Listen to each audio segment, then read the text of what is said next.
Salut, ici Guillaume Hachet. Vous écoutez 70 minutes avec.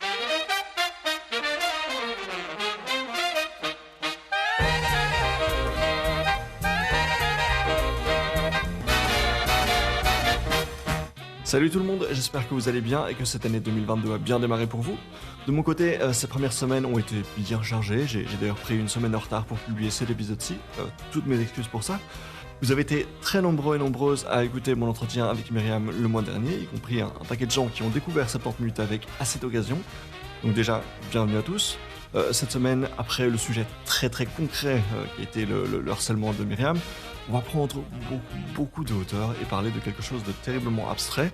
Je m'entretiens avec Axel Cleeremans, qui est professeur de psychologie cognitive à l'ULB et aussi un très grand nom à l'international quand on touche aux questions liées à la conscience. Donc autrement dit, le fait que nos petits cerveaux, nos petits organismes biologiques produisent des expériences subjectives. On m'avait proposé ce sujet il y a longtemps et puis j'ai fini par regarder le documentaire Netflix où Axel Cleeremans apparaît. Et ça m'a très vite donné le vertige, puisque au fond, la question de la conscience est une des très grandes questions restées sans réponse, au même titre que par exemple l'origine de la vie ou ce genre de choses. Un sujet d'épisode assez différent donc de ce qu'on fait d'habitude, et j'espère que ça vous plaira et que vous trouverez ça aussi enrichissant que moi. Bonne écoute.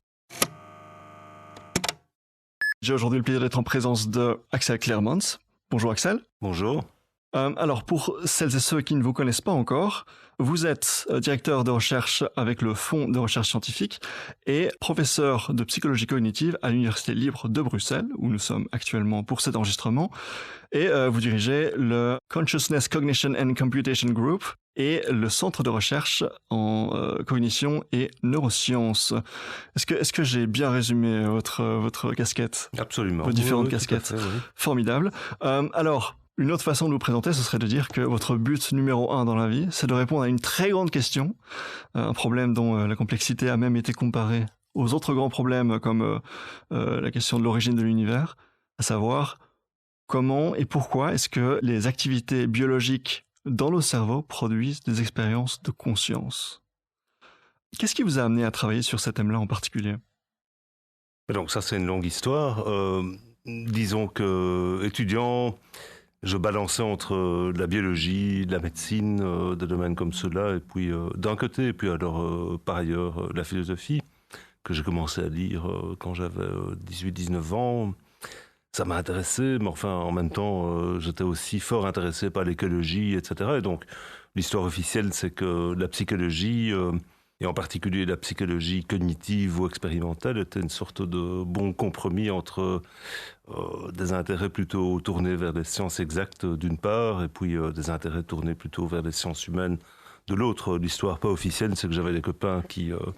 voulait faire la psycho et je me suis dit ok, hop, on y va. Et donc, donc ça c'est pour les psychologies cognitives. Oui. C'est un champ un peu plus large que la question de la conscience. Oui, tout à fait, absolument. Et alors quand j'ai commencé la psycho, en fait je voulais faire la psychanalyse, quoi.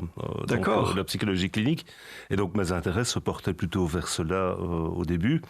Puis d'une part j'étais un peu déçu par ce que je trouvais en psychologie clinique, et puis surtout je ne m'imaginais plus être un thérapeute. Et puis par ailleurs on a été enthousiasmé par ce que faisaient mes anciens collègues en psychologie expérimentale, donc des expériences qui visent à véritablement comprendre quels sont les déterminants biologiques de nos comportements, quoi, à faire un lien finalement entre l'activité du cerveau, ce que l'on sait, et on savait beaucoup moins à l'époque à propos de l'activité du cerveau que ce qu'on en sait aujourd'hui, et notre comportement, les choix que nous faisons, la manière dont nous traitons l'information de manière générale. Et donc là, j'étais emballé par tout ça, et puis c'est comme ça que j'en suis venu, avec ce background d'intérêt quand même pour la psychanalyse, à m'intéresser à tous les processus que l'on est capable de déployer sans conscience. Mmh. Donc il y a des parce situations... que justement, dans la psychanalyse, il y a très fort cette idée de... on est habité par un inconscient dont on est vraiment inconscient pour le coup, et dont on n'a pas, dont on ne repère pas vraiment les agissements et les fonctionnements. Mais donc là, c'est ça qui vous a amené à vous demander, tiens... Oui, c'est cet intérêt, disons, à l'origine vers cet inconscient, si vous voulez, vers cette idée qu'effectivement, en chacun de nous, il y a une sorte de système inconscient dans lequel se trouvent des désirs, des peurs, des contenus mentaux d'une manière générale, qui s'expriment à travers le comportement, mais dont on n'a pas conscience. Alors, il faut bien distinguer les approches psychanalytiques de l'inconscient, avec lesquelles on peut débattre, et l'idée plus générale qu'il y a un inconscient cognitif, ou un inconscient tout court, finalement, c'est-à-dire que nous ne sommes pas toujours conscients de tout ce que nous faisons, que nous ne sommes pas toujours conscients de toutes les raisons qui nous motivent à agir dans une direction, dans une autre, etc. Et donc c'est autour de ces questions-là que mes intérêts initiaux se sont portés, en particulier vers un ensemble de phénomènes qui relèvent de ce qu'on appelle l'apprentissage implicite, c'est-à-dire finalement l'ensemble des habiletés que nous sommes capables d'acquérir sans véritablement en avoir l'intention, un petit peu comme produit, si vous voulez, uniquement d'une pratique. Pensons à toutes les activités athlétiques, finalement. Rouler à vélo, c'est quelque chose qu'on n'apprend pas à l'école. On apprend à rouler à vélo en roulant à vélo. Et une fois qu'on a appris à rouler à vélo, c'est très difficile d'expliquer exactement ce qu'il s'agit de faire afin de transférer ses connaissances de manière explicite à quelqu'un d'autre. Et donc là, on fait appel à des systèmes qui sont capables de s'adapter et de réaliser les objectifs qu'on a sans que l'on soit vraiment le pilote de ce qui est en train de se passer, quoi. Il suffit de pédaler et puis ça finit par marcher. Et en fait, il en va de même pour des habiletés autrement plus complexes, comme par exemple le langage. Nous apprenons tous à parler, finalement à nous exprimer, à interagir avec autrui, sans aucune instruction explicite. Ces instructions explicites ne viennent que beaucoup plus tard, à l'école où on apprend à écrire, on apprend les règles de la grammaire et ainsi de suite. Mais la communication verbale, l'utilisation du langage naturel, c'est quelque chose qu'on apprend de manière implicite aussi. Et donc, cet intérêt initial, si vous voulez, pour tout ce que l'on est capable de faire sans conscience, ça m'intéresse toujours d'ailleurs, à amener beaucoup plus tard alors à m'intéresser plus spécifiquement aux mécanismes qui produisent la conscience elle-même. Donc, qu'est-ce qui distingue d'une manière générale ce que l'on peut faire sans conscience et ce que nous faisons avec conscience? Ça, c'est la grande question qui a animé toute ma carrière. Mais alors surtout, la question de connaître quels sont les mécanismes qui produisent nos états mentaux à partir de l'activité biologique du cerveau. Ça, c'est, comme vous le disiez il y a quelques instants, une des plus grandes questions scientifiques qu'on peut se poser aujourd'hui. C'est une question que Science avait considérée il y a une dizaine d'années maintenant comme étant équivalente, disons, à d'autres grandes questions sans réponse, comme l'origine de la vie ou l'origine de l'univers. Mais justement, j'allais vous demander, si je devais vous demander, pour celles et ceux qui nous écoutent, une première définition pour commencer cet entretien, qu'est-ce que c'est la conscience? Mais ce que les gens veulent dire par la conscience en général, c'est l'effet que cela fait. Donc ça vous fait quelque chose à vous d'être vous. Ça ne fait rien à un ordinateur, par exemple, ou à une intelligence artificielle d'être cette intelligence artificielle. Pas plus que cela ne fait quoi que ce soit une table d'être une table. Donc vous avez une expérience intérieure. Les choses suscitent non seulement des émotions, mais également des sensations, des pensées qui vous permettent de réagir de manière adaptative à ce qui vous arrive. Et c'est quelque chose que tous les organismes vivants partagent peut-être, encore que, alors là, on peut s'interroger par exemple sur la conscience des bactéries. Les intuitions diffèrent énormément. La plupart des gens vont dire, mais non, une bactérie n'est pas consciente, parce qu'elle ne dispose pas d'un système nerveux, c'est un organisme trop simple. Un exemple que vous employez régulièrement, c'est celui de la plante carnivore. Oui, la plante carnivore, alors ça c'est un très bon exemple, qui donne l'illusion finalement qu'on a affaire à un agent intentionnel, à qui cela fait quelque chose, justement, qui a des expériences. Or, les plantes n'ont pas de système nerveux. Ce que l'on sait de la conscience exige la présence d'un système nerveux dont on ne connaît pas la complexité minimale. Les biologistes s'interrogent sur la présence de structures dans les plantes qui fonctionneraient un petit peu comme le système nerveux qu'on trouve chez l'animal. Mais en gros, personne n'a envie d'attribuer quoi que ce soit comme expérience subjective à une plante. Malgré le fait qu'une plante carnivore, par exemple, soit capable de faire preuve d'un comportement qui, perçu de l'extérieur, a l'air d'être un comportement véritablement intentionnel. Le piège des feuilles de la dionée carnivore se referme sur l'insecte qui parcourt la surface de ses feuilles. Mais alors, évidemment, personne n'a envie de dire la plante doit être tenue comme moralement responsable de la mort de l'insecte. Et il y a encore moins de gens qui auraient envie de dire que la plante est sensible à sa propre existence, qu'elle est consciente d'elle-même, qu'elle perçoit les choses d'une manière qu'elle peut à son tour percevoir, quoi. Parce que finalement, la conscience, c'est ça. Je suis sensible à mes propres sensations. Et donc, la sensibilité n'est pas la conscience. L'histoire de la plante carnivore, le message, c'est ça. On peut avoir des systèmes qui sont sensibles, capables de réagir de manière appropriée. Un thermostat fait ça, un ordinateur, une plante, mais ça ne veut pas dire que ces systèmes sont conscients. Je trouve ça intéressant la façon dont vous formulez la chose, c'est des gens qui auraient envie de dire que, donc finalement une forme d'intuition, une forme de... qu'est-ce qu'on projette sur cette plante ou qu'est-ce qui se passerait ou non dans son fonctionnement. J'approche cette question parce qu'il y a beaucoup de visions différentes en ce qui concerne la conscience, beaucoup de définitions différentes. Des gens qui vont dire que il y a un esprit, il y a une âme, il y a une conscience partout. D'autres qui vont dire mais non, c'est beaucoup plus restreint. Dans votre domaine scientifique, qu'est-ce qu'il y a comme autre vision auquel vous vous opposez? Alors, m'opposer, c'est beaucoup dire, parce qu'on est quand même largement dans le domaine de la spéculation. Oui, encore il y a aujourd'hui une véritable science de la conscience, dont on pourra peut-être parler plus tard. C'est-à-dire que est apparue, il y a une trentaine d'années maintenant, une véritable approche empirique des phénomènes associés à la conscience. Mais alors, les approches que j'aime pas, alors on écarte le dualisme, c'est-à-dire l'idée qu'il y a une âme, justement, qui serait constituée d'une substance différente de la matière. Donc, moi, je m'inscris clairement dans une perspective matérialiste, comme 99,9% des gens qui réfléchissent à ces questions, comme la plupart des scientifiques, évidemment. On pourrait même dire que le dualisme en tant que tel est une position qui est quelque part incompatible avec une approche scientifique, surtout que, il n'y a aucune donnée empirique qui permette de soutenir l'idée que, etc. Donc on écarte ça, mais alors une perspective qui fait beaucoup parler d'elle ces jours-ci, c'est cette perspective du panpsychisme, c'est-à-dire l'idée que toute matière comporte un quantum de conscience, on va dire, donc même les particules élémentaires sont un tout petit peu conscientes, et donc partant, des objets inanimés comme des tables, des rochers sont conscients aussi, les montagnes sont conscientes, et alors a fortiori tous les organismes vivants. C'est une idée qui présente un intérêt philosophique, donc il ne faut pas ne pas respecter cette position. On peut véritablement défendre une position panpsychiste et ça suscite beaucoup de débats intéressants parmi la communauté des philosophes qui s'intéressent à ces questions. Ceci étant dit, il n'y a aucune preuve, si vous voulez, que les électrons sont conscients, qu'une table est consciente. Moi, je trouve ça profondément contre-intuitif également, cette idée.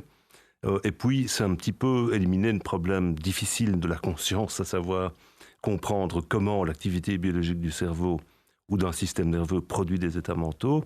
C'est un peu tenter d'expliquer ce mystère-là en faisant appel à un autre mystère, finalement, quoi. Donc, en disant, il y a une force mystérieuse dans l'univers qui s'apparente à la gravitation. Cette force, c'est la conscience et elle anime l'intégralité de la matière dans l'univers. Ok, peut-être, on peut, disons, s'intéresser à cette idée et la défendre avec des arguments philosophiques qui tiennent la route. Mais il n'y a aucune donnée empirique qui permette de dire quoi que ce soit à propos de cette possibilité, quoi. Ouais. Il y a encore une autre piste, une autre façon de définir la conscience qui moi m'intéresse beaucoup, qui est l'illusionnisme, l'idée que c'est une illusion. Mais ça, on en parlera peut-être un peu plus tard, puisque ça dépend d'autres questions. Une phrase que je vous ai entendu prononcer dans une vidéo en ligne, c'est, et c'était en anglais, Agency is part of consciousness. Donc, en français, ça donnerait le fait d'être agent, ça fait partie de la définition de la conscience. Alors, j'ai trouvé ça très intéressant et j'étais très déçu que ce soit la seule phrase. Je voulais entendre 1 heure là-dessus. Comment est-ce que vous expliqueriez cette notion-là? Mais donc, l'agentivité est certainement un aspect fondamental de l'expérience que nous faisons en tant qu'être humain. C'est-à-dire que j'ai le sentiment d'être responsable de mes actions, d'être au contrôle de mes actions, de faire des choix, etc., etc. Et d'ailleurs, je projette cette intentionnalité ou agentivité sur d'autres agents aussi, parce que je leur attribue justement cette capacité de prendre des décisions de manière consciente, de manière réfléchie, de manière intentionnelle. Je ne sais pas très bien quoi dire de plus autour de ça, c'est-à-dire si que- ce n'est qu'on trouve je sais pas, là... par exemple, si on imaginait une personne en état de paralysie qui a finalement assez peu de capacité d'agir, de se mouvoir, d'exprimer des décisions. D'un point de vue extérieur, on ne peut plus vraiment dire que cette personne est agente, mais elle reste consciente. Elle reste tout à fait consciente. Donc, absolument. comment est-ce qu'on Oui, oui. réconcilie ça si l'agentivité est une partie de la définition? Disons que c'est un aspect. Enfin, vous m'amenez à dire que la conscience est un phénomène complexe et multifacette qui comporte beaucoup de dimensions différentes. On va avoir Et l'occasion de s'y plonger. l'agentivité, c'est certainement une dimension, disons, de l'expérience que nous faisons du monde, qui est importante, qui est essentielle même pour chacun d'entre nous. Mais elle est distincte, par ailleurs, de simplement la capacité que nous avons à percevoir les choses dans notre environnement. Donc tout ce qui relève du sensoriel, finalement, la vision, l'audition, l'olfaction, le toucher, toute l'interoception, les sensations qui nous parviennent de notre propre corps, c'est cela qui constitue essentiellement l'expérience que nous faisons du monde, avec les émotions qui accompagnent ces sensations et avec les pensées que nous pouvons avoir à propos de ces sensations. Mais il se trouve qu'en effet, si vous êtes privé de la capacité d'agir, votre capacité en tant qu'agent conscient s'en trouve fortement diminuée. Et donc, mais ça ne veut pas dire que vous devenez inconscient. Alors quelqu'un qui est inconscient est certes incapable d'agir. Quelqu'un qui est conscient ne doit pas forcément agir tout le temps pour avoir le sentiment d'être conscient, quoi. Donc on peut très bien être entièrement passif quelque part, pas de manière permanente, parce que là on entre dans le domaine de la pathologie. Il y a des travaux très très importants et intéressants qui sont réalisés à ce propos par mon collègue Steven Lorès à l'Université de Liège, ainsi que par d'autres collègues qui travaillent justement sur ces états de conscience minimale ou des états qu'on appelle les états végétatifs permanents, dans lesquels les gens sont effectivement inconscients parce qu'ils ont perdu certaines structures cérébrales qui sont essentielles pour définir le niveau de la conscience. Et il y a d'autres patients qui sont en état locked-in et qui sont donc exactement dans la situation que vous décriviez, d'être incapables d'agir parce qu'ils sont entièrement paralysés, à ceci près qu'ils gardent souvent le contrôle sur une ou deux paupières, quoi, hein. Donc, c'est le cas du journaliste français Baubry, qui a écrit cet ouvrage Le scaphandre et le papillon, à partir duquel on a tiré un film. Ultérieurement, il a écrit cet ouvrage en dictant l'intégralité de son texte à une assistante via sa paupière, quoi, hein. Donc, Bon, et finalement, voilà, c'est ça. Rien qu'avec le muscle de sa paupière, il demeure agent. Exactement. Ouais. Justement, donc c'est ça. Et la grande difficulté, c'est de faire la distinction clinique entre ces deux pathologies, parce que alors qu'il n'y a personne à la maison dans le cas des états végétatifs permanents, la conscience de la personne qui se trouve en état locked-in est semblable à la vôtre. C'est-à-dire que il sait qu'il est toujours présent au monde, il a les sensations qu'il reçoit du monde extérieur, il est capable de raisonner, de penser, de réfléchir à sa situation, et ainsi de suite. Oui. Alors vous disiez, la conscience est un processus aux multiples facettes. C'est vrai que j'ai un petit peu... j'ai un petit peu coupé court en allant directement dans les questions plus techniques sur l'agentivité. Quelles autres facettes pour définir la conscience? Mais disons qu'en général, il y a trois grandes distinctions qui sont importantes. La première, la plus importante, c'est sans doute la distinction entre le niveau de la conscience et les contenus de la conscience. Donc le niveau de conscience fait simplement référence à la différence entre l'état de sommeil et l'état d'éveil. Donc quand vous êtes endormi, on va dire que vous êtes inconscient. Pourquoi ? Parce qu'il n'y a pas moyen d'interagir avec vous, à moins qu'on ne vous réveille, justement. Il en va de même pour ces pathologies qu'on évoquait il y a quelques instants, état de conscience minimale, état végétatif permanent. Donc ça, c'est une dimension de la conscience. Et puis, à cela, on peut opposer les contenus de la conscience. C'est un usage transitif de la conscience, dans la mesure où on est toujours conscient de quelque chose. Donc je suis conscient d'avoir soif, je suis conscient d'être en retard, je suis conscient d'avoir envie de, et ainsi de suite. Donc il y a toujours un objet, finalement. La conscience, dans cette deuxième acception, a toujours un objet sur lequel elle se porte. Et alors, ce qui fait que c'est une distinction intéressante, c'est que ces deux aspects peuvent être dissociés. C'est-à-dire que quand on dort, par exemple, on peut néanmoins faire l'expérience d'être en train de rêver, et ces expériences peuvent être tellement prenantes qu'elles nous amènent parfois à nous réveiller justement en sueur à la suite d'un cauchemar. Et puis les pathologies qu'on évoquait il y a quelques instants illustrent la situation inverse, parce que les patients en état végétatif permanent montrent des signes d'éveil, ils ouvrent les yeux, ils ont des cycles veille-sommeil et ainsi de suite, mais il n'y a pas moyen d'interagir avec eux parce qu'on dirait qu'il n'y a plus de contenu de la conscience, quoi. Donc ils n'ont non seulement pas conscience d'eux-mêmes, mais il n'y a pas moyen de trianguler avec eux sur quoi que ce soit, quoi. Donc ils ne répondent pas aux instructions qu'on leur donne et ainsi de suite. Donc tout se passe comme s'il n'y avait plus personne à la maison, malgré le fait que le niveau de conscience reste intact. Donc ça, c'est une première distinction, niveau versus contenu.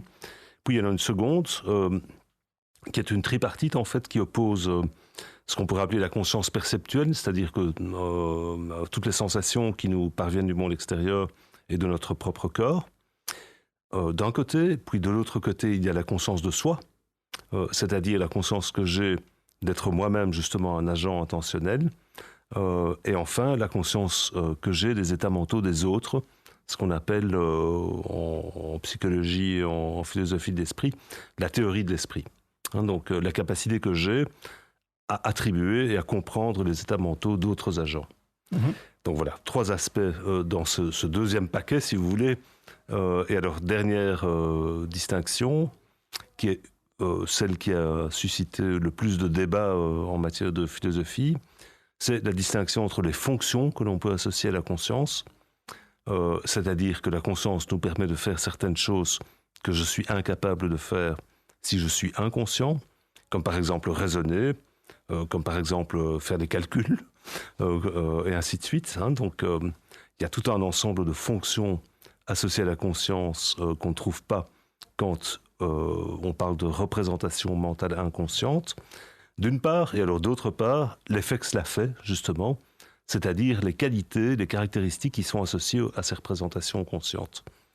Donc, si je perçois l'odeur de pain, par exemple, et que je suis affamé, il y a des fonctions qui sont associées à ça, qui vont me permettre, par exemple, de chercher où se trouve ce pain, afin que je puisse le manger.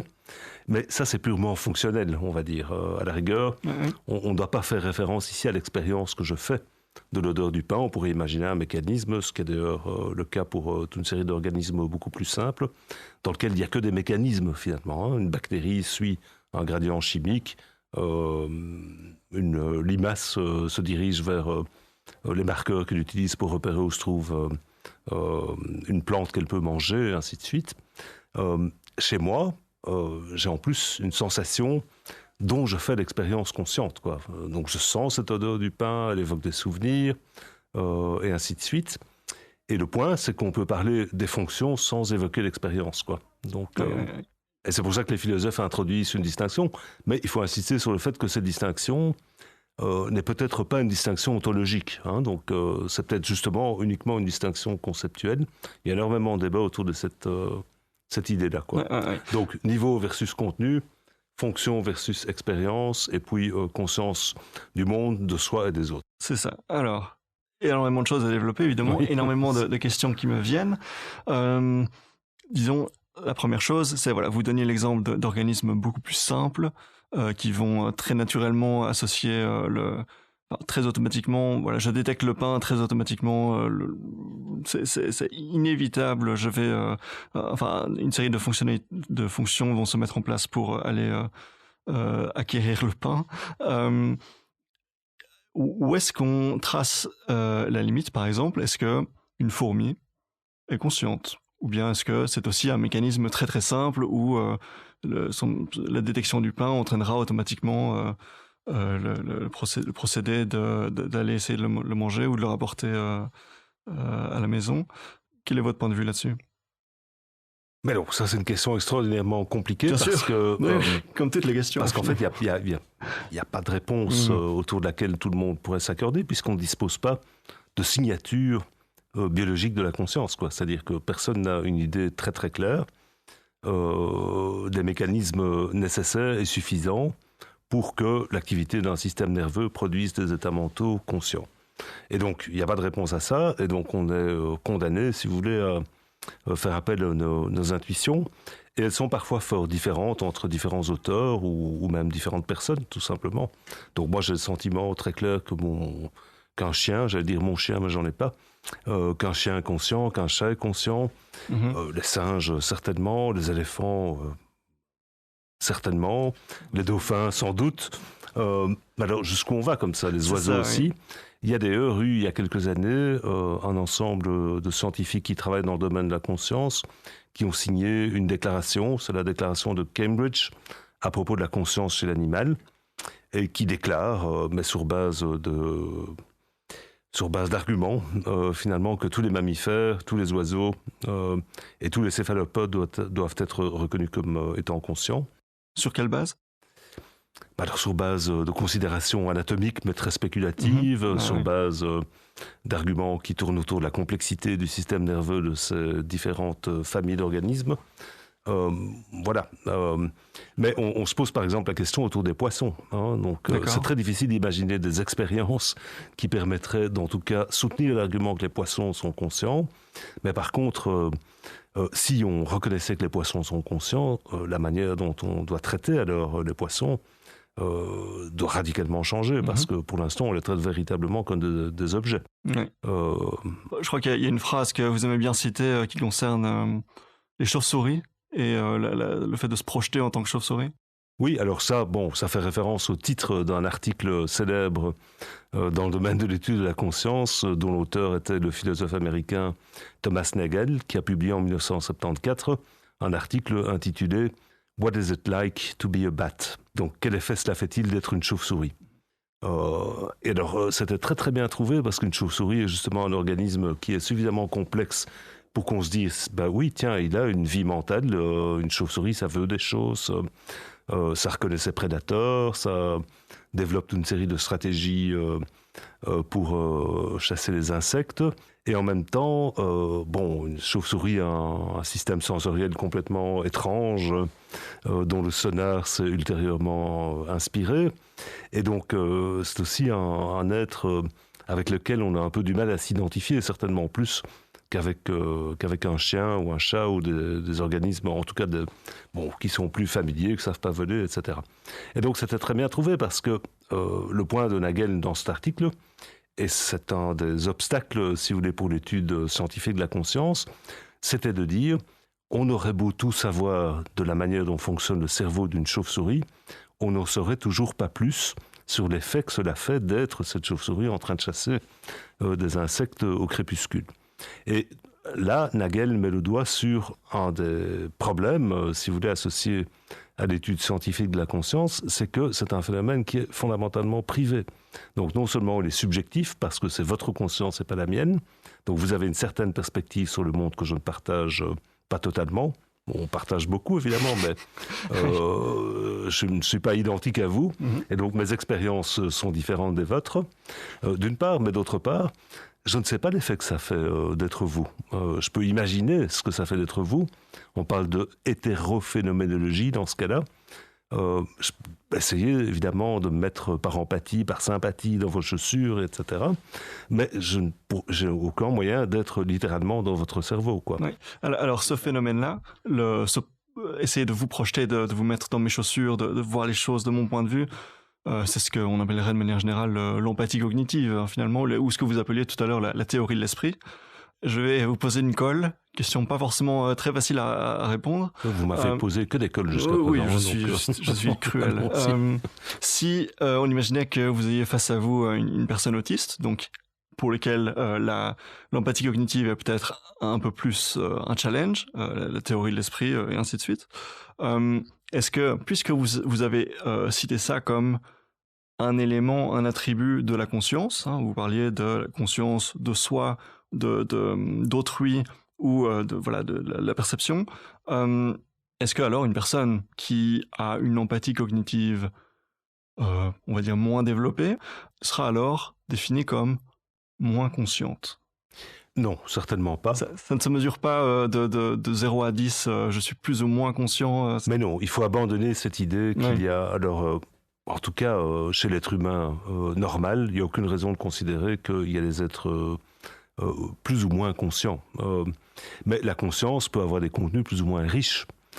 Et ces contenus peuvent être donc quelqu'un qui a lu d'innombrables ouvrages et qui a vécu d'innombrables expériences, aura sans doute une expérience du monde plus riche. Il n'en est pas davantage conscient, c'est juste que les contenus de sa conscience sont plus riches que quelqu'un qui a eu moins l'occasion, par exemple, de voyager ou de s'éduquer. Mais il ne s'agit pas de dire plus ou moins de conscience. D'accord, oui, ok. Bon, alors, cet argument-là et ce débat-là s'étend chez l'animal, évidemment. Hein, donc, c'est-à-dire c'est-à-dire que la question se pose de savoir est-ce que la conscience qu'un chien a du monde est moindre que celle ou un de poisson, la mienne ou pas. Oui, c'est ça, oui. La question qu'on explorait il y a un instant. On a un peu tendance, enfin il y a aussi toute une série de discussions intéressantes autour de ça, mais il faut un peu abandonner ça pour remplacer ça justement par une compréhension des états mentaux, de l'espace finalement mental dans laquelle je me déplace intérieurement, si vous voulez, qui est davantage caractérisé, non pas en termes de quantité, mais plus en termes de complexité ou de dimensionnalité, on va dire. Hein. Ouais. Donc, il y a sans doute des espaces de conscience qui ont davantage de dimensions, si vous voulez, que d'autres. Voilà. Alors, peut-être qu'en termes de dimension, la conscience qu'une limace a de son monde est plus simple, comporte moins de dimensions que celle d'un être humain. Okay. Alors j'ai dit limaces, mais je ne sais pas du tout si les limaces, je trouve ça un très bon exemple, vous restez prudent. Ont une conscience du monde ou pas. Et encore une fois, les intuitions des uns et des autres vont différer très fortement là. Mais c'est très bien. Mais vous avez très bien répondu à ma colle. La question que je voulais explorer maintenant, c'est voilà, on parlait du fait qu'il y avait différentes écoles, différentes grandes familles pour donner une définition à ce que c'est la conscience. Vous expliquez que 99% de la communauté scientifique suivait plutôt l'idée que c'est un phénomène biologique et qui produit des états mentaux. Je crois qu'il y a là-dedans deux grandes familles d'idées de quel pourrait être le fonctionnement de ces cerveaux, de ces systèmes biologiques. Est-ce que vous pouvez nous expliquer?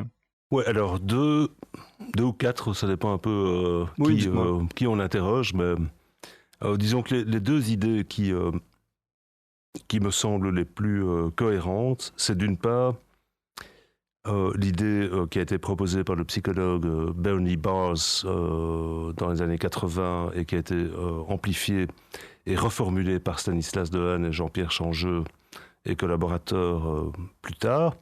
C'est l'idée que le cerveau est constitué par un ensemble de modules, si vous voulez, qui sont capables de traiter l'information de manière inconsciente et qui sont spécialisés. Donc on a un module pour reconnaître la forme visuelle des mots, on a un module pour on a un module visuel, on a un module qui s'occupe de l'audition, etc., etc. Enfin, il y a plein de... Le mot module, d'ailleurs, il faudrait plutôt parler de réseau. Mais que, alors, il existe un ensemble de modules ou de processeurs spécialisés qui sont caractérisés par le fait qu'ils sont interconnectés à travers de grandes distances au niveau du cortex, via des connexions cortico-corticales à longue distance qui émanent de la couche 5 du cortex, voilà, et qui interconnectent le lobe frontal, temporal et pariétal, essentiellement. Et tout cela forme une sorte de hub, si vous voulez, d'espace de travail neuronal, qui est caractérisé par le fait qu'à partir du moment où un traitement réalisé par un des processeurs spécialisés aboutit, connecte avec ce réseau central, eh bien, l'information devient globalement disponible pour le traitement par n'importe quel autre module dans le cerveau. C'est-à-dire qu'il est distribué dans le cerveau il peut être exploité par différents processeurs pour différents objectifs. Il se fait remarquer par les autres modules parce qu'il a atteint c'est ce que Dennett appelle la célébrité dans le cerveau. Fame in the brain. Fame in the brain, donc il dit c'est comme la célébrité à la télévision, à partir du moment les représentations mentales, les configurations d'activité neurale, les trains d'activité qui se retrouvent dans cet espace de travail neural deviennent globalement disponibles, et c'est pour cela qu'on peut faire avec des représentations mentales dont on a conscience des choses qu'on est incapable de refaire avec des représentations mentales dont on n'a pas conscience, comme par exemple raisonner, utiliser ces représentations mentales comme objectif à poursuivre, parler de ces représentations mentales et ainsi de suite.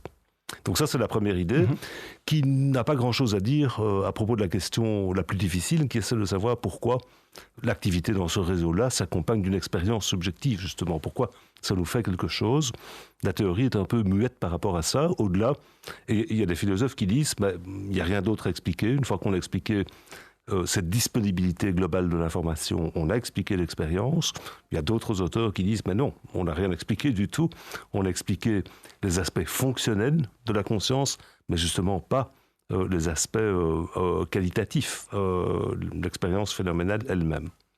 Donc ça, c'est la première chose, la première grande idée, si vous voulez. Et la deuxième grande idée est complètement différente, encore qu'on peut trouver des ponts, et on la doit aussi à un philosophe américain qui s'appelle David Rosenthal, et qui a proposé l'idée que la conscience implique ce qu'il appelle des pensées d'ordre supérieur. Alors qu'est-ce qu'il veut dire par là ? L'idée, c'est que si par exemple je perçois votre visage comme c'est le cas maintenant, eh bien il y a une représentation de ce visage qui existe dans mon cortex occipital, qui est la première région corticale à recevoir les informations qui me parviennent de la rétine. Et donc il y a une représentation qui est caractéristique de votre visage à vous qui existe là, mais cette représentation qui existe donc sous la forme d'une configuration d'activité neurale est inconsciente. Elle ne deviendra consciente qu'à partir du moment où il y a une autre représentation, par exemple dans mon cortex préfrontal, à l'avant de mon cerveau, qui indique l'existence de la représentation de premier ordre à l'ensemble de mon cerveau. Donc si vous voulez, c'est comme s'il y avait, pour utiliser un langage issu de l'informatique, un pointeur vers une représentation de premier ordre. Donc il y a des pointeurs préfrontaux, si vous voulez, qui indiquent au cerveau dans son ensemble l'existence de représentations de premier ordre dans mon cortex visuel, dans mon cortex auditif et ainsi de suite. Et donc pour Rosenthal, c'est en vertu de l'existence de ces représentations d'ordre supérieur que nous devenons conscients du contenu des représentations de premier ordre qui sont ainsi pointées par ces représentations d'ordre supérieur. Oui. Et alors dans cette explication-là, qu'est-ce qui distingue les informations qui méritent un pointeur de celles qui n'en ont pas? Là, on peut évoquer des mécanismes d'apprentissage, des mécanismes attentionnels, évidemment, qui font que je prête attention à certaines choses plutôt que d'autres, et ainsi de suite. Il me semble que dans vos explications, j'ai presque l'impression qu'on est en train de parler de la notion d'attention, de trouble de l'attention, ou quelle est la concentration, et on s'éloigne très fort de justement les notions d'expérience subjective, etc. Mais disons que c'est une perspective qui laisserait à penser qu'il y a une sorte de perception intérieure, si vous voulez, que le cerveau perçoit sa propre activité. Un petit peu comme s'il y avait en fait une sorte d'homoncule, donc vous voyez cette métaphore de l'homoncule qui est cette idée naïve finalement que la raison pour laquelle on est conscient, c'est qu'à l'intérieur de mon cerveau, il y a une sorte de petit homme d'homoncule, qui est une sorte de représentation minimaliste de vous-même, qui est en train de monitorer les écrans sur lesquels il voit tout ce qui se passe dans le monde extérieur, etc. C'est un peu ce qu'on trouvait dans le film dont j'oublie le nom évidemment maintenant, ce film de science-fiction Man in Black, dans lequel à un moment donné ils sont confrontés à un extraterrestre horrible dont ils parviennent à enlever l'exosquelette, si vous voulez. Voilà, le masque, et à l'intérieur on trouve un tout petit alien qui est en train de piloter tout ça comme ça. C'est marrant, vous ça vous évoque Man in Black. Moi quand vous me parlez une petite créature qui est en contrôle des différents écrans, justement je retombais sur Freud et l'inconscient, etc. Donc est-ce qu'on retombe là-dedans finalement dans cette idée? Non, on ne retombe pas du tout là-dedans avec cette théorie. Je crois que c'est une une mauvaise manière de comprendre cette théorie de pensée d'ordre supérieur, mais elle présuppose effectivement qu'il y a une sorte de monitoring interne de ce qui est en train de se passer dans le cerveau. Mais le mécanisme est complètement différent. Il ne s'agit pas de disponibilité globale de l'information, il s'agit de ce mécanisme de pointage. Une région de mon cerveau pointe vers d'autres régions de mon cerveau. Mon cortex préfrontal regarde, examine, monitore, contrôle mon cortex sensoriel ou mes cortex sensoriels. Très bien. Et donc c'est deux mécanismes complètement différents. Voilà. Et alors, à côté de ça, il y a encore deux positions. Une qui présuppose que la conscience est associée à la stabilité. Donc, quand une représentation, quand une configuration d'activité neurale existe pendant un certain temps, cette représentation devient consciente. Alors, on explique pas grand-chose, à mon sens, avec ça. La stabilité est peut-être une condition nécessaire pour qu'une représentation devienne consciente, mais à mon avis, elle n'est pas suffisante. Et donc ça, c'est une théorie qui dépend, ou qui fait appel, si vous voulez, à la structure profondément récurrente du cortex. Donc, quand on a un système qui est connecté à lui-même quelque part, à ce moment-là, il est capable de maintenir une forme d'activité, même en l'absence de stimulation extérieure. Donc ça, c'est une autre idée qui attire de l'intérêt. Et puis finalement, il y a une théorie qui est très controversée, qu'on appelle la théorie de l'information intégrée, et qui est une théorie beaucoup plus abstraite, qui attribue en fait la conscience aux caractéristiques architecturales, on va dire, de certains types de réseaux. Et donc on a des systèmes qui sont caractérisés par un certain type de connectivité, et qui donne alors lieu à une certaine forme de complexité qui s'appelle phi, qui est une sorte d'indice de complexité qui caractérise la manière dont fonctionnent ces réseaux. Donc on peut imaginer un ensemble de, 100 neurones qui sont intégralement connectés, ça c'est une basse complexité, 100 neurones entre lesquels il y a zéro connexion, basse complexité aussi, et puis il y a toute une série de configurations intermédiaires qui donnent lieu à une complexité élevée.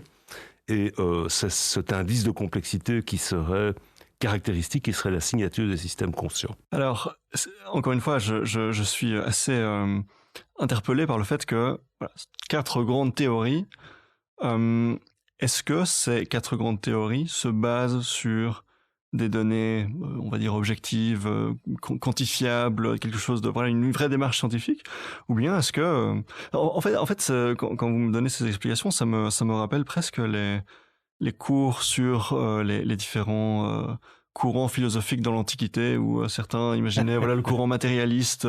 Si c'est les courants philosophiques au XXIe siècle. Hein, donc, c'est ça.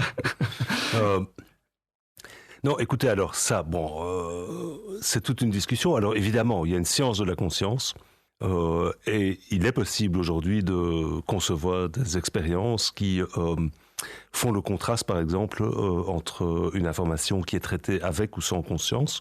C'est la stratégie principale que les chercheurs déploient.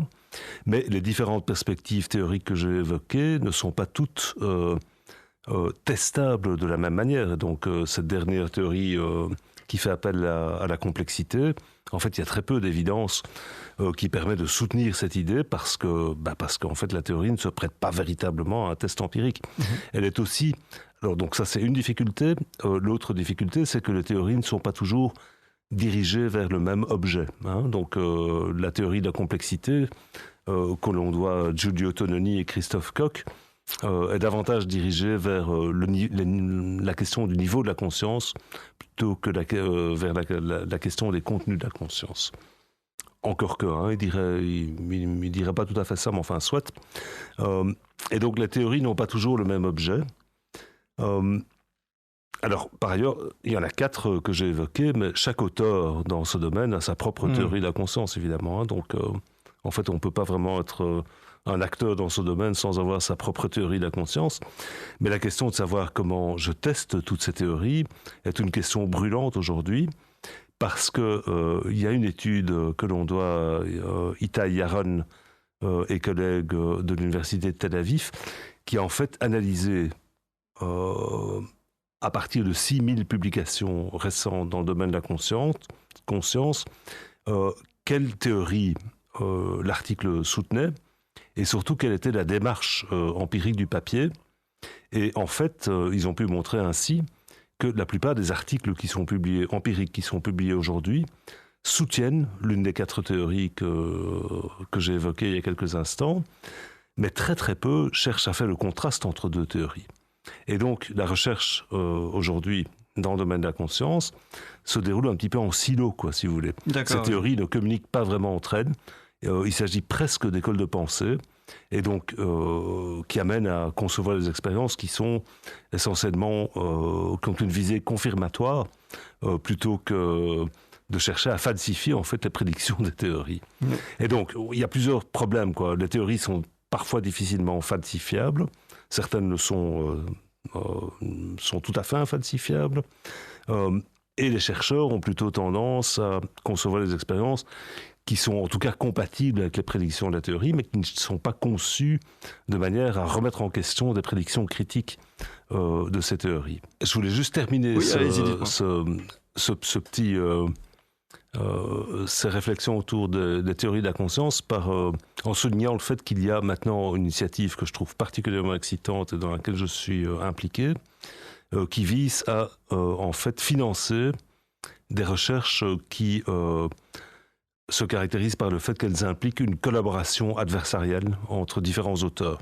Et donc l'idée, c'est, pour lutter contre ce phénomène de silo, on va en fait convaincre les auteurs de différentes théories de s'asseoir ensemble à la même table et de réfléchir ensemble à une ou à plusieurs expériences critiques à propos desquelles ils se mettent d'accord pour dire « Ah, si ça sort comme ceci, alors ça soutient ta théorie. Si ça sort comme ça soutient ma théorie. » Et ces expériences sont alors réalisées par des équipes indépendantes, répliquées, tout est open science, donc toutes les données sont publiques, partageables, etc., etc. Et donc ça, je pense que c'est vraiment une démarche qui est financée par la fondation américaine Templeton World Charity Foundation, dans le cadre d'un programme qu'ils appellent Accelerating Consciousness Research, et qui vise justement à sortir de cette espèce de stase un peu parfois dans laquelle on se trouve, dans laquelle différentes théories ne communiquent plus en fait, et ne cherchent pas justement à concevoir des manips qui sont des manips décisifs, quoi. C'est pas facile à faire tout seul, évidemment. Moi, j'ai pas envie spécialement donc c'est très de bien faire que ça une se fasse, manip qui va tuer ma théorie, quoi. C'est ça. Enfin, c'est très bien que ça se fasse de manière indépendante. Ouais. Et j'allais vous demander alors, donc, dans la conception de ces expériences pour essayer d'objectiver ces théories, quelles sont celles qui vous intéressent le plus? Quelles sont les expériences que vous pratiquez, que vous déployez ici à l'ULB? Alors, ce qui m'intéresse beaucoup ces jours-ci, c'est d'exploiter un instrument qu'on a mis en place ici à l'ULB et qui permet de présenter des stimuli visuels à des durées très très courtes, sans masque. Il faut savoir que quand on s'intéresse aux différences entre ce qu'on peut faire avec et sans conscience, la plupart des études concernent la modalité visuelle. Donc, je vous montre quelque chose sur un écran, et puis la question, c'est de savoir est-ce que vous l'avez perçu ou pas. Et si vous ne l'avez pas perçu, est-ce que ça peut quand même influencer, par exemple, des décisions que vous prenez par la suite? C'est ce qu'on appelle la perception subliminale et l'amorçage. Donc, cette idée que je puisse amorcer ou biaiser des préférences, amorcer des décisions en vous montrant des choses que vous percevez soit consciemment, mais aussi peut-être inconsciemment. Et donc là, il y a une énorme littérature autour de ces processus d'amorçage, si vous voulez, qui est intéressante, mais qui est aussi problématique d'un point de vue méthodologique, parce que ces études posent la question de savoir comment est-ce que je décide si quelqu'un est conscient ou pas. Je peux vous poser la question, est-ce que vous avez vu ou pas? Mais est-ce que c'est mieux de poser la question comme ça, de manière binaire, ou bien est-ce que je vous laisse le choix sur une échelle de 0 à 10 de dire j'ai rien vu du tout, j'ai tout vu ou j'ai vu un truc intermédiaire? Donc des données subjectives ou des données objectives. Exactement. Et donc ça, c'est le grand défi dans toutes ces études autour de la conscience, c'est qu'il faut justement qu'on combine des données subjectives et objectives. Donc les données objectives, ça peut être des temps de réaction, des choses qui sont mesurées par des instruments. Les données subjectives font référence justement à l'impression que vous avez du stimulus, à votre expérience du stimulus. Et la conscience, l'étude de la conscience, de ce point de vue-là, est tout à fait unique dans le domaine des sciences, d'une manière générale, quoi. C'est le seul domaine dans lequel on doit vraiment exploiter d'une manière raisonner, on va dire, des données subjectives, des données auxquelles, comme le disait Nagel, personne n'a accès sauf vous. Or, ça pose problème parce que vous pouvez décider, par exemple, que vous n'avez rien vu et de dire j'ai rien vu alors que vous avez vu quelque chose. J'ai aucun moyen d'établir la précision de vos propres jugements. Alors on peut dire ça suffit parce que ce qui m'intéresse c'est justement ce que les gens rapportent. Mais en fait, on ne va pas rentrer là-dedans parce que c'est trop compliqué. C'est un problème qui, de point de vue épistémologique, est vraiment complexe, quoi. Et donc, pour résoudre une partie de ces problèmes, on a mis au point un tachystoscope, qui est un instrument qui permet de présenter justement, avec des techniques modernes, des stimuli à des durées de l'ordre de la microseconde. Donc c'est 1/1000e de seconde. Donc c'est vraiment une durée très très très courte. Ouais. Et vous affichez alors sur un... Donc un tachystoscope. Tachystoscope, d'accord. Oui. Et qu'est-ce que c'est ? Les tachystoscopes étaient des anciens instruments que les psychologues utilisaient dans les années 50, 60, 70. Et puis ces instruments étaient remplacés par finalement des écrans d'ordinateur.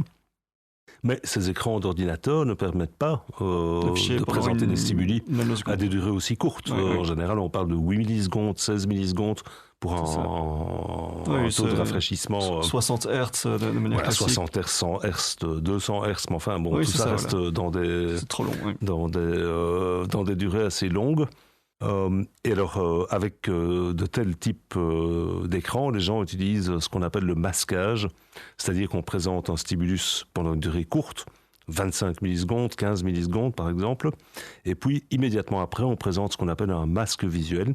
Donc s'il s'agit d'un mot par exemple, je peux présenter un masque constitué par des fragments de lettres enchevêtrés. Et donc l'impression que les gens ont quand ils voient un stimulus comme ça, c'est de voir uniquement le masque. Et la question intéressante là derrière, c'est: est-ce que le mot a quand même été perçu ? Est-ce qu'il a été traité d'une manière inconsciente ? Est-ce qu'il pourrait, par exemple, alors influencer le choix que je vais faire à propos d'une cible qui est présentée après cette combinaison stimulus subliminal, masque et un stimulus que je dois traiter ? Donc, donc tout ça est très bien, mais avec cet instrument-ci, on peut faire la même chose sans masque, en présentant les stimuli à des durées tellement courtes, si vous voulez, que les sujets n'en prennent pas conscience, tout simplement parce qu'il disparaît avant qu'il n'ait le temps de le percevoir consciemment. Et donc la question, c'est: est-ce qu'on va trouver les mêmes effets que dans cette littérature importante autour de l'amorçage subliminal ou pas ?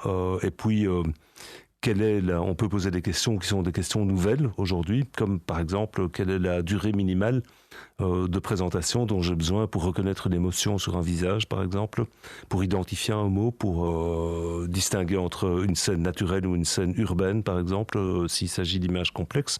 Et donc, on peut commencer à poser des questions qui sont beaucoup plus précises. Voilà. Donc, c'est un peu ça qu'on est en train de faire maintenant. Et à quel point c'est récent le déploiement de ce nouvel instrument qui n'emploie pas de masque ? Écoutez, on a construit ça nous-mêmes à partir du design d'une équipe suisse qui ont par la suite détruit leur instrument. Donc, pour des raisons que j'ai pas encore bien compris, enfin, ça prenait trop de place. Ils avaient des grands écrans. donc on a refait cet équipement qui est, à ma connaissance, le seul dans le monde, quoi. Oui, donc il y a d'autres systèmes, notamment de projection, qui permettent d'arriver à des vitesses semblables, mais il y a très peu de gens qui utilisent ça pour l'instant. D'accord, mais je veux dire, ce déploiement-là, vous l'avez fait il y a quelques mois, quelques années ? Il y a quelques années. Cette machine, je pose la question parce que dans les vidéos que j'ai pu voir, vous employez encore des masques. Oui, bien sûr. Donc le masquage reste une technique intéressante, évidemment. L'idée, c'est pas de remplacer complètement le masquage, parce que l'idée, c'est plutôt d'utiliser cet instrument pour étudier exactement ce que fait le masquage et pour bien comprendre les différences entre des effets qui sont alors davantage des effets attentionnels. Donc mon attention est capturée par le masque, et c'est pour ça que je ne vois pas l'amorce, et des effets qui sont vraiment liés à la manière dont le stimulus visuel est dégradé en fait par la durée de présentation très courte. Je suis face à cet écran extrêmement rapide qui se rafraîchit extrêmement rapidement, qui va afficher alors un mot pendant, vous disiez, une nanoseconde. Pas nano. Micro, pardon. Okay. Nano, j'allais un peu trop poussé, quoi. Une microseconde alors.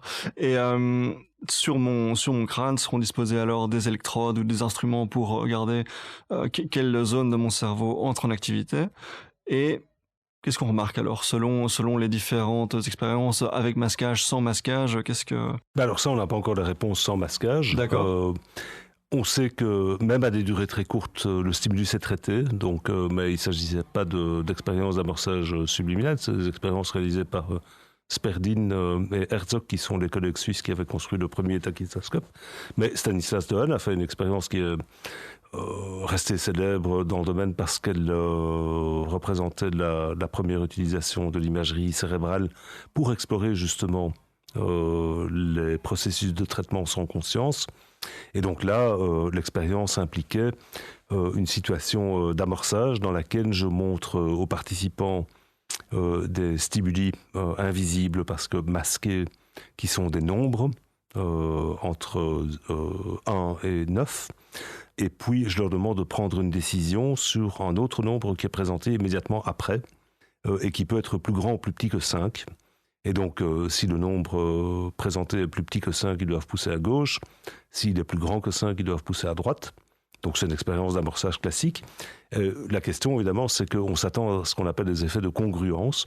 C'est-à-dire que si l'amorce invisible, si je vous montre ça et que vous en êtes conscient, en fait, si je vous montre 3, par exemple, ce qui vous amorce à préparer une réponse vers la gauche, et puis je vous montre 6, qui demande que vous répondiez à droite, parce que les deux stimuli sont incongruents, votre temps de réaction sera plus lent que si je vous présente 3 d'abord, et puis que je vous demande de répondre à 4, par exemple.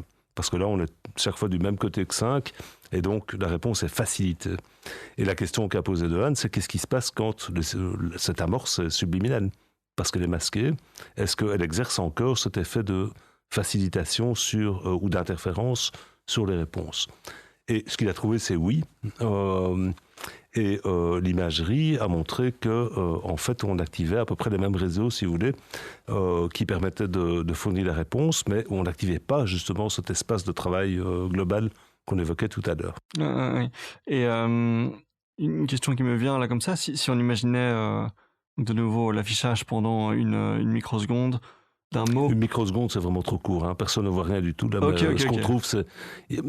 Mais c'est quand même surprenant. Il faut 150 microsecondes, 350 microsecondes, donc un tiers de milliseconde d'un stimulus contrasté suffit pour qu'on le perçoive intégralement. Quoi. Ok. Donc un tiers de milliseconde et qu'on affiche alors un mot ou une image ou quelque chose qui est connu comme générant un stimuli très fort. Je sais pas, on peut imaginer par exemple le mot sexe ou quelque chose comme ça.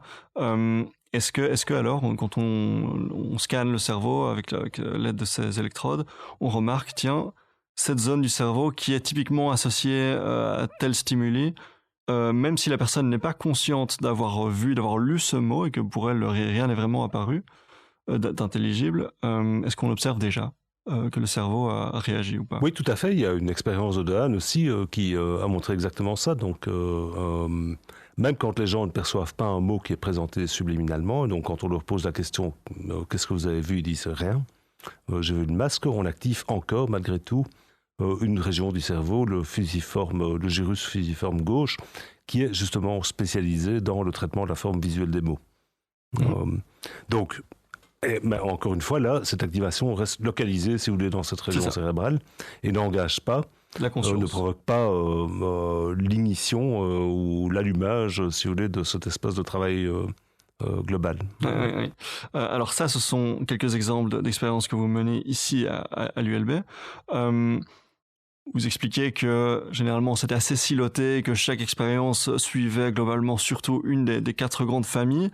Donc du coup, à laquelle de ces 4 grandes familles est-ce que ces expériences adhèrent le plus? Mais donc, les expériences qui nous intéressent ces jours-ci ne sont pas spécifiquement dédiées à tester une théorie particulière, encore qu'on en a fait dans cette direction-là aussi. Mais si je devais choisir une des 4 théories, je préfère la théorie que je préfère, c'est la théorie des pensées d'ordre supérieur de Rosenthal. C'est celle qui me semble la plus cohérente, surtout parce qu'elle apporte une explication très naturelle, quasiment en fait intuitive, de la différence entre une représentation consciente et inconsciente. Si j'ai des choses qui se passent dans mon cortex quelque part, je n'en serai conscient que si j'ai des représentations d'ordre supérieur appropriées qui décrivent à l'ensemble du système ce qui est en train de se passer. Et donc ça laisse beaucoup de place pour des traitements sans conscience. Et ça donne une explication très très simple finalement, presque autoréférentielle si vous voulez, de la raison pour laquelle nous sommes conscients de certaines de ces représentations et pas d'autres, quoi. Ouais. Et donc si je vous demandais de nuancer encore un petit peu plus, vous expliquiez tout à l'heure que chaque chercheur, chaque scientifique dans ce domaine a quelque part sa propre vision de la chose et que c'est impossible de simplement adhérer à celle d'un autre quand on travaille dans ce secteur. Si je devais vous demander votre point de vue, votre vision du fonctionnement de la conscience, qu'est-ce que... Mais donc j'adhère, si vous voulez, à cette théorie des pensées d'ordre supérieur, d'une manière générale. Mais ce qui m'intéresse surtout, c'est cette idée que la conscience est quelque chose que le cerveau apprend à faire, en redécrivant en lui-même sa propre activité. Et donc, je prends conscience de certains contenus au fil du développement, et ça commence... alors que je suis un fœtus, donc dès que j'ai un embryon de système nerveux, si vous voulez, je pense qu'il y a une partie substantielle de l'activité de ce système nerveux qui est consacrée à redécrire sa propre activité à lui-même, quoi. Donc le cerveau essaie de comprendre lui-même la manière dont il fonctionne afin d'être capable d'anticiper, par exemple, ce qui va se passer par la suite, y compris les besoins métaboliques de certaines régions cérébrales ou les conséquences des actions que je dirige vers le monde et vers autrui. Et donc j'ai des processus d'apprentissage qui sont en boucle, si vous voulez, et qui permettent justement au cerveau de développer ces systèmes de méta-représentation, une autre manière de parler de pensée d'ordre supérieur, mais qui est peut-être un peu moins chargée linguistiquement.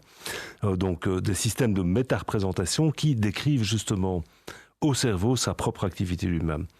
Et donc, une fois que ces systèmes de méta-représentation sont en place, on est bien dans une situation du type pensée d'ordre supérieur, parce qu'alors j'ai des représentations de premier ordre, ce que je suis en train de ressentir, de percevoir, et des méta-représentations qui caractérisent, si vous voulez, la manière dont le système dans son ensemble, c'est-à-dire moi, le sujet, si vous voulez, doit interpréter ces représentations de premier ordre.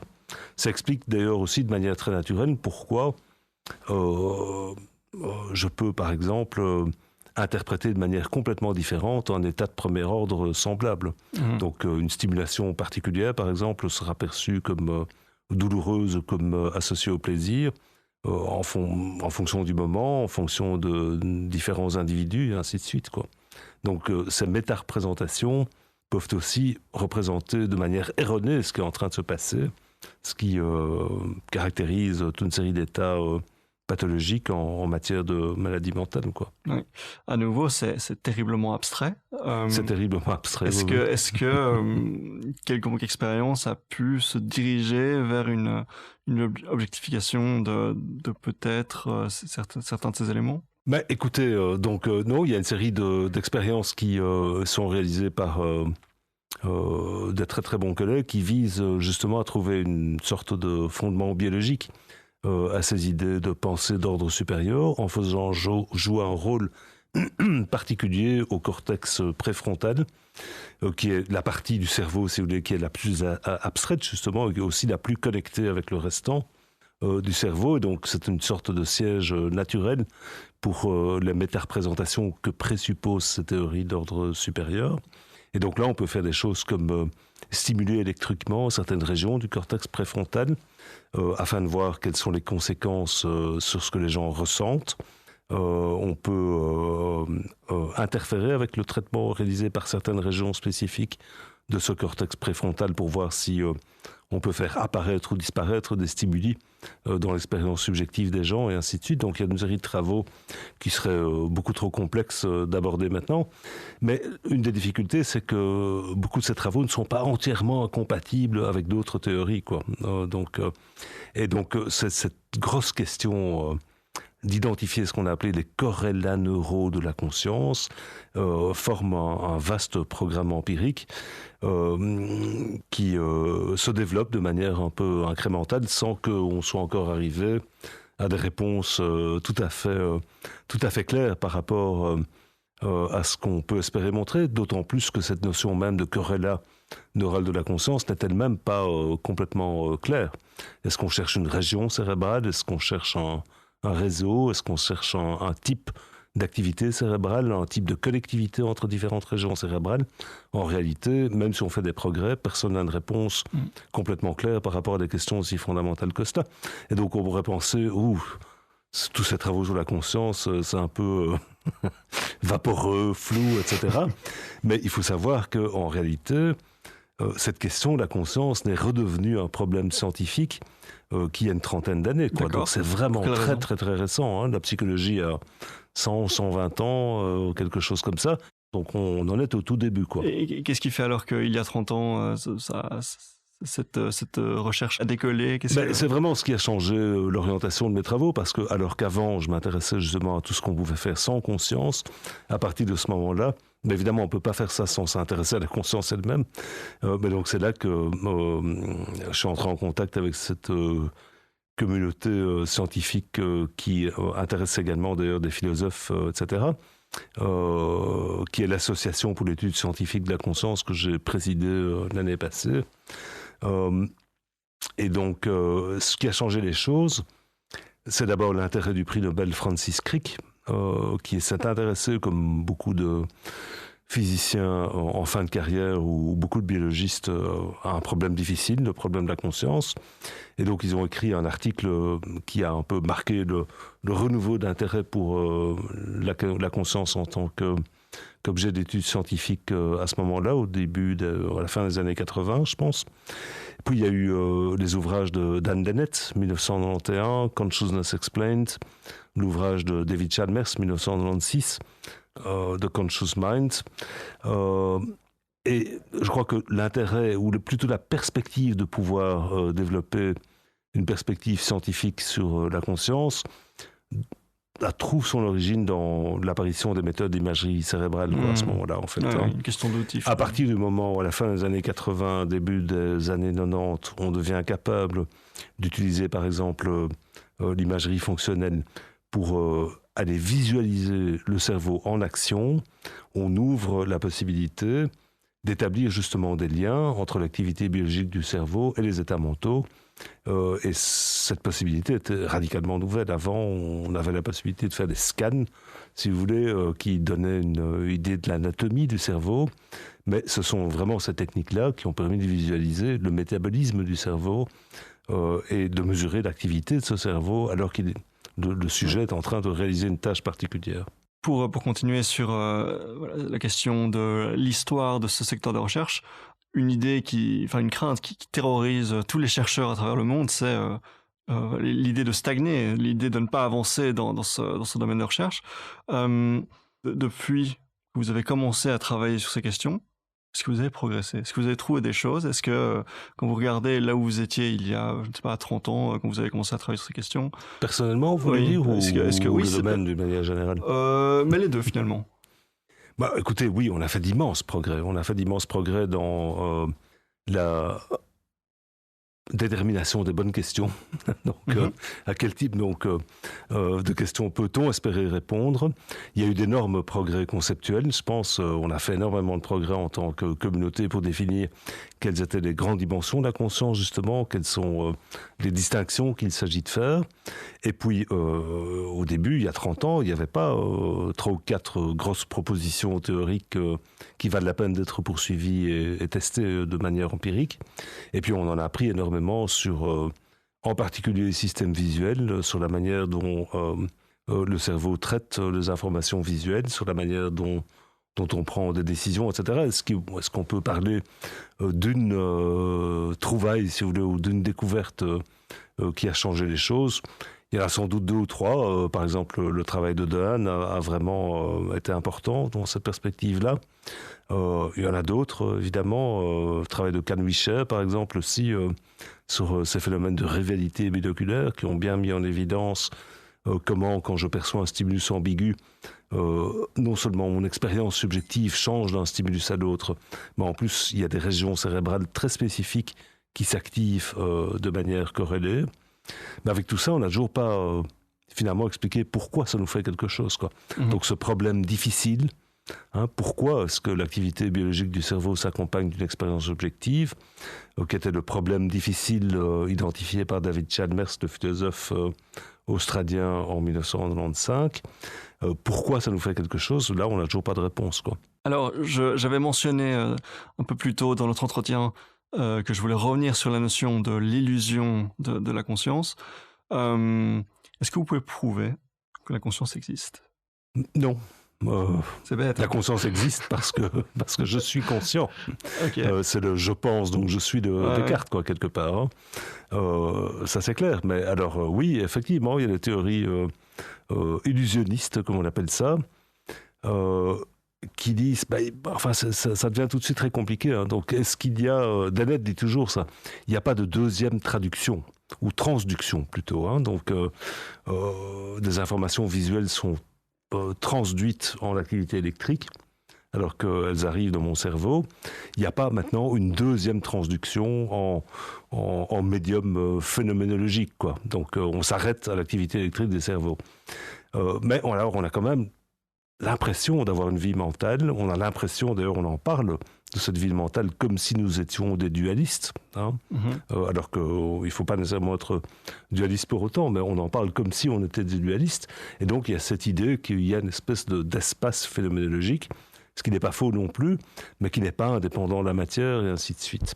Alors, comment est-ce qu'on se débrouille avec tout ça? C'est vraiment pas très clair. Une manière de s'en sortir, c'est de dire tout ça est une forme d'illusion. Donc, il n'y a pas vraiment de conscience, j'ai seulement l'illusion que je suis conscient. C'est une sorte de construction radicale, presque narrative, amplifiée par la société, par les interactions sociales que j'ai avec autrui, par le langage, et ainsi de suite. Mais en réalité, il n'y a que des mécanismes. Alors ça doit être vrai quelque part. Évidemment, il n'y a que des mécanismes biologiques. Les intuitions des uns et des autres diffèrent par rapport à la question de savoir s'agit-il véritablement d'une illusion, et s'il s'agit d'une illusion, quelle fonction a cette illusion, ou bien est-ce que, de manière congruente avec l'expérience que je fais de moi-même tous les jours, j'ai vraiment des états mentaux, j'ai vraiment des états émotionnels, j'ai vraiment des états de sensation. Dennett fait de l'analogie avec la magie de l'illusionnisme. Donc, on est devant un illusionniste, on sait que c'est une illusion. Ça ne nous empêche pas de trouver que ça a l'air magique. Oui, de le percevoir comme étant réel. Mais alors, on peut poser la question, est-ce que c'est de la vraie magie? Qu'est-ce qu'on veut dire par vraie magie? Donc, qu'est-ce qu'on veut dire par vraie magie? Alors, on sait ce qu'on veut dire par vraie magie, c'est-à-dire que ça devient quelque chose de supernaturel. Personne n'a envie d'aller là, mais de dire que la conscience est quelque chose qui relève de la vraie magie, mais on n'est pas pour autant forcé d'adopter une posture illusionniste dans laquelle on se dit tout ça en fait c'est une histoire qu'on se raconte, et non, j'ai pas d'état mentaux, non, j'ai pas ces sensations, etc. C'est simplement une histoire que je me raconte. Je trouve ça aller un peu loin aussi, quoi. Ouais. Et ça amène également à une dernière question sur laquelle on va peut-être se quitter, c'est si on met en place des systèmes artificiels créés nous-mêmes, par exemple à base d'ordinateurs, qui sont hyper complexes, on ne les a pas encore créés, et qu'on est face à un ordinateur qui a lui-même cette illusion d'être conscient. Est-ce qu'on pourrait en arriver là? Est-ce que ce serait alors de la conscience? Et qu'est-ce qui différencierait cet ordinateur qui semble être persuadé d'être conscient? Qu'est-ce qui le différenciera de nous? Oui, ça c'est exactement l'idée que défend ces jours-ci un auteur américain qui s'appelle Michael Graziano. Il y a des aspects de ces idées avec lesquels je suis d'accord, qui fait en fait trouver son origine à la conscience dans les interactions sociales que nous avons avec autrui. Donc il y a vraiment une composante sociale et une composante narrative, constructiviste quelque part. Donc moi je raisonne pas mal avec ces idées-là. Je trouve qu'il va un peu trop loin. Mais la question de savoir comment est-ce que je ferai la différence entre une machine qui est convaincue d'être consciente et une machine qui est vraiment consciente, et qu'est-ce que ça veut dire, il y a personne qui a une bonne réponse. Ça, c'est un problème épistémologique fondamental. Comment est-ce que je prouve que c'est une illusion? Comment est-ce que je prouve que c'est vrai? En fait, il y a vraiment pas de réponse à ça pour l'instant. Ceci étant dit, dans ma perspective, il n'y a absolument rien qui s'oppose à l'idée qu'il est possible de construire une machine consciente. Donc on pourrait très très bien imaginer un système de neurones artificiels extraordinairement compliqués. On en voit déjà aujourd'hui qui sont capables, en tout cas en matière, non pas de conscience, mais d'intelligence, d'arriver à une complexité qui est quand même stupéfiante. Quand AlphaGo bat Lee Sedol, pour avoir joué au Go moi-même, sans doute plus ou moins 6 mois de ma vie, si on mettait toutes mes tentatives ensemble, c'est un jeu qui est extraordinairement compliqué, que personne n'allait penser être pouvoir solvable, si vous voulez, par une intelligence artificielle avant 20 ou 30 ans, quoi. Or, ils le font maintenant. Et donc, un système de neurones artificiels qui est exposé à des situations et à des stimuli qui sont semblables à ceux qui caractérisent notre existence et qui est capable de piloter un corps, eh bien, pourquoi pas. Il n'y a pas d'argument qui me ferait dire que ce système resterait nécessairement un zombie. Donc, je pense qu'on peut avoir une conscience artificielle. À partir de quel moment va-t-on reconnaître une conscience artificielle et comment va-t-on établir qu'il s'agit d'une vraie conscience ou d'une forme d'illusion? Peut-être que finalement, c'est une manière de répondre à ces questions telles qu'on se les pose par rapport à nous-mêmes, d'essayer de construire une machine qui fait preuve de conscience. Mais c'est un problème que mes collègues philosophes posent également d'énormes questions éthiques qu'il s'agit d'attaquer dès à présent, même bien avant que la possibilité véritable d'imaginer pouvoir construire une machine consciente ne soit présente. Parce que si on est capable de construire des machines conscientes, d'abord je crois qu'on est en danger parce qu'on a des systèmes qui sont en gros duplicables à l'infini et immortels. Donc c'est pas, s'ils sont malévolents en plus, on est vraiment très très mal parti. Mais si ces systèmes sont conscients, ils seront aussi alors capables de souffrir. Et donc on va tout de suite devoir décider s'ils peuvent souffrir, dans quelles conditions, si on interdit la souffrance artificielle, et ainsi de suite. Donc. Axel Cleermans, je vous remercie. On ne peut que constater que vous êtes un véritable chercheur, un véritable scientifique, puisque vous arrivez à répondre longuement à mes questions, en posant toute une série d'autres questions et en concluant par « mais on ne sait pas ». Écoutez, oui, je ne sais pas très bien par quoi conclure d'autres, parce que c'est un domaine tout à fait passionnant, exactement, tout à fait. Et qui est fondamental et qui est important. Donc, moi, je suis ravi d'essayer de travailler là-dedans. Ouais. Et pour conclure, on peut rappeler, par exemple, que vous êtes sur Netflix, Axel Cleermans, dans un documentaire dont vous pouvez nous rappeler le titre. Alors, il s'agit d'un documentaire qui s'appelle The Most Unknown et qui décrit finalement les interactions entre 9 scientifiques de domaines radicalement différents. Donc il y a un astrobiologiste, il y a des psychologues, il y a un physicien qui travaille sur la matière noire. Et donc on se rencontre absolument sans script. C'est filmé à la manière d'un striptease, quoi. Donc il filmait tout le temps. Des très belles images. On vous voit dans le désert du Nevada, dans un shot filmé avec un drone, seul dans le désert. C'est très bien filmé, très impressionnant. Et les conversations entre les différents chercheurs sont très enrichissantes et assez fascinantes à écouter. Donc on recommande, on valide The Most Unknown sur Netflix. Et je vous remercie encore une fois, Axel Cleermans, pour cet entretien de 70 minutes. Merci à vous. Au revoir. C'est déjà tout pour mon entretien de 70 minutes avec Axel Cleermans. Je suis sûr qu'en démarrant l'épisode, vous ne vous attendiez pas à ce qu'on finisse par parler de scénarios apocalyptiques style Terminator. Et pourtant, on l'a fait. J'ai mis le lien vers le documentaire Netflix dans la description. N'hésitez pas à m'envoyer vos suggestions pour des prochains épisodes. J'ai pas mal de grands projets, des sujets qui me font envie et dont j'ai parlé dans l'édito que j'ai sorti il y a quelques mois. Mais ça prend pas mal de temps à préparer. J'espère pouvoir rapidement mettre les choses en œuvre et sortir l'épisode en 2 semaines. Mais honnêtement, ça va être chaud. N'oubliez pas de vous abonner à 70 minutes avec sur votre plateforme de podcast préférée et d'en parler autour de vous. Ciao, ciao, ciao!